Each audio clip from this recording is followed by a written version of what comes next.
हमने देखा कि एक तरीके से दंगा भड़काने वाला बातें, भड़काऊ, हिंसात्मक, डायरेक्ट कॉल फॉर वायलेंस, गोली मारो सालों को केंद्रीय मंत्री बोलते हैं। दिल्ली दंगे से पहले जो एक तरीके से एटमॉस्फेयर बिल्डअप हुआ, अमित शाह से लेके अनुराग ठाकुर से लेके बाकी सारे जो भाजपा के नेता हैं वो दिल्ली शहर में खड़े होके बोले कि शाहीन बाग में इलेक्ट्रिक वो पहुंच जाना चाहिए, करंट पहुंच जाना चाहिए, गोली मारो सालों को, देश के गद्दारों को। शाहीन बाग का बात कहा जा रहा था और ये चीज़ें कही जा रही हैं। नुपुर शर्मा के बयान के बाद ही ये सारा वायलेंस ये शुरू हुआ, धार्मिक वायलेंस। क्या वो सलाखों के पीछे हैं? नहीं, क्योंकि नुपुर शर्मा बीजेपी की प्रवक्ता रह चुकी है। नफरत फैलाने का उनको खुला छूट है। कपिल मिश्रा को नफरत फैलाने का खुला छूट है। यति नरसिंहानंद को नफरत फैलाने का खुला छूट है। कपिल मिश्रा ने बोला कि ये जो शांतिपूर्ण धरना चल रहा था उस समय सीए का, इसको हटाइए नहीं तो हम उतरेंगे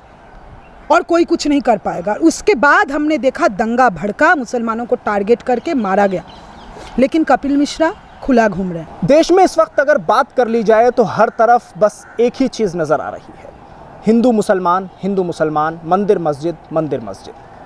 कहीं कन्हैया लाल को मार दिया जाता है तो कहीं देखा जाए तो मुसलमानों की भावनाओं को आहत करने वाले बयान नुपुर शर्मा जैसे लोगों की तरफ से दिए जाते हैं। लेकिन जो कन्हैया लाल को मारते हैं उनके भी तार कहीं ना कहीं जाकर भारतीय जनता पार्टी से ही जुड़ जाते हैं, भले ही वो मुसलमान हों। हमारे साथ सुचेता इस वक्त मौजूद हैं इस पूरे मामले पर बातचीत करने के लिए। आपसे सबसे पहले मैं ये जानना चाहता हूँ कि जैसा कि कन्हैया लाल को जिन लोगों ने मारा, उनके तार भी कहीं ना कहीं जाके भारतीय जनता पार्टी से जुड़े, उन पर कार्रवाई हुई, वो जेल में गए। मोहम्मद ज़ुबैर जो फैक्ट चेकर हैं वो अभी जेल में हैं, उनको पकड़ लिया गया। लेकिन नुपुर शर्मा की अगर बात कर लें, नरसिंहानंद की बात कर लें या बजरंग मुनि की बात कर लें, वो सभी लोग आज़ाद हैं, वो जेल में नहीं गए। आपने सही कहा है। एक तरीके से अगर इस समय जो सत्ता और सत्ता के तहत जो पुलिस प्रशासन चल रही है, इस बात को साफ कर चुकी है कि ये देश जो मूलभूत सिद्धांतों पे बनी हुई है, इस देश का संविधान जो मूलभूत सिद्धांत पे हमारा संविधान बना हुआ है कि इस देश में रहने वाला हर एक नागरिक, चाहे उसका धर्म कुछ भी हो, जाति कुछ भी हो, भाषा कुछ भी हो, उसका अधिकार समान होगा। आज उन मूल्यों को पूरी तरीके से ख़त्म करके भाजपा और भाजपा चालित पुलिस प्रशासन इस बात को साफ कर चुकी है कि जेल पुलिस किसको पकड़ेगी और किसको सलाखों के पीछे डालेगी, ये कानून से तय नहीं होता। ये तय होता है किस व्यक्ति का क्या धर्म है, किस व्यक्ति का क्या जाति है। और अगर कोई सरकार के खिलाफ, सरकार के जन विरोधी नीतियों के खिलाफ बात करेगा तो उसको भी जो है सलाखों के पीछे जाना पड़ेगा। हमने देखा कि एक तरीके से दंगा भड़काने वाला बातें, भड़काऊ, हिंसात्मक, डायरेक्ट कॉल फॉर वायलेंस, गोली मारो सालों को केंद्रीय मंत्री बोलते हैं। दिल्ली दंगे से पहले जो एक तरीके से एटमॉस्फेयर बिल्डअप हुआ, अमित शाह से लेके अनुराग ठाकुर से लेके बाकी सारे जो भाजपा के नेता हैं वो दिल्ली शहर में खड़े होके बोले कि शाहीन बाग में इलेक्ट्रिक वो पहुंच जाना चाहिए, करंट पहुंच जाना चाहिए, गोली मारो सालों को, देश के गद्दारों को। शाहीन बाग का बात कहा जा रहा था और ये चीज़ें कही जा रही थी। कपिल मिश्रा जिन्होंने नॉर्थ ईस्ट दिल्ली में खड़े होके, जहाँ पे दंगा शुरू हुआ वहाँ पे मौजपुर चौक में खड़े होके वहाँ के डीसीपी के सामने कपिल मिश्रा ने बोला कि ये जो शांतिपूर्ण धरना चल रहा था उस समय सीए का, इसको हटाइए नहीं तो हम उतरेंगे और कोई कुछ नहीं कर पाएगा। उसके बाद हमने देखा दंगा भड़का, मुसलमानों को टारगेट करके मारा गया, लेकिन कपिल मिश्रा खुला घूम रहे हैं। यहाँ तक कि आप सोचिए कि फेसबुक सीईओ मार्क जुकरबर्ग, जो फेसबुक हेट कंटेंट चलाने के लिए अभी पूरे दुनिया को पता है कि right wing content, communal content ये फेसबुक में ज़्यादा चलता है, फेसबुक का एल्गोरिदम ऐसा है, उस कंपनी का सीईओ भी दुनिया में अपना नाम बचाने के लिए इस बात को बोलने में मजबूर हुआ कि कपिल मिश्रा का जो वीडियो घूम रहा था वो डायरेक्ट कॉल फॉर वायलेंस था। लेकिन दिल्ली पुलिस, अमित शाह का पुलिस कोई कार्रवाई नहीं किया। नुपुर शर्मा टीवी में आके नफरती बयान, किसी धार्मिक समुदाय को अपमान करने के लिए नफरती बयान उन्होंने दिया। और उसके बाद हम लोगों ने देखा कि देश के अलग अलग जगहों में किस तरीके से एक तरीके से कम्युनल टेंशन शुरू हुआ। सुप्रीम कोर्ट ने इस बात को कहा सुप्रीम कोर्ट ने नुपुर शर्मा को कहा कि this lady is singularly responsible for what is happening in the country, where is she. Nupur Sharma के सलाखों के पीछे हैं।